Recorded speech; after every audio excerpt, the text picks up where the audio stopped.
لو حاسة إن ابنك أو بنتك اتغيروا فجأة، بقوا عصبيين وبيردوا عليكي ومش بيسمعوا الكلام، فالفيديو ده ليكي.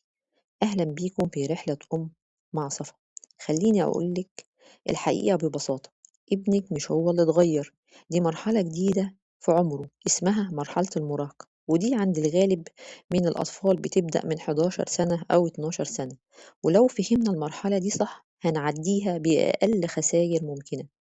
طيب، أول مشكلة بتقابلنا في المرحلة دي هي العصبية والانفعال اللي الأولاد دايما بيكونوا فيها. هتلاقي ابنك أو بنتك بتتضايق بسرعة، بيرد عليكي بعصبية وانتي مش متعودة على كده منهم، وأحيانا من غير سبب واضح. ده طبيعي جدا في المرحلة دي بسبب التغيرات الهرمونية اللي بتحصل جوه جسمه. الحل هنا مش إنك تعلي صوتك عليه لما هو يتعصب، الحل إنك تسيبيه يهدى وبعدين تبدأي تتكلمي معاه بهدوء. دي أول مشكلة. تاني مشكلة، بتلاحظي إن ابنك بقى عنيد جدا وبيرفض الأوامر، فجأة بقى مش عاوز يسمع كلامك، مش عشان هو بيعندك لكن عشان هو بيحاول يثبت لنفسه إنه كبر وإنه بقى ليه رأي. خلاص هقولك على حل الحكاية دي، بدل ما تقوليله اعمل كده، لأ، حاولي تدّي له اختيارات، قولي له مثلًا تحب تذاكر دلوقتي والّا بعد شوية، ده هيحسّسه إنه له شخصية وإنِّك بتهتمي تاخدي رأيه، تمام؟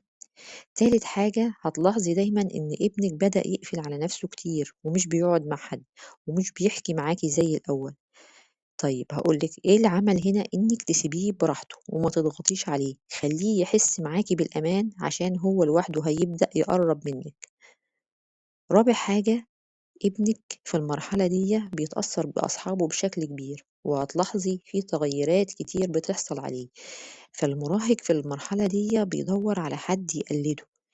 أول حاجة في المرحلة دي مهمتك إنك تعلميه إزاي يختار الصح من الغلط وبهدوء جدا علشان ما يبعدش عنك و... ويخاف من إرشاداتك الكتير. آخر حاجة معانا النهاردة، ابنك في المرحلة دي بيعاني من ضعف الثقة بالنفس، دايمًا هتلاقيه مش واثق في نفسه، فهو محتاج منِّك دعم كتير وتشجيع جدًا في المرحلة دي. وفي الآخر عاوزة أقول لِك إن مرحلة المراهقة مش محتاجة منِّك نقد كتير وتحكُّم في ابنِك، هو محتاج منِّك بس احتواء علشان يقرّب منِّك وما تخسريهوش.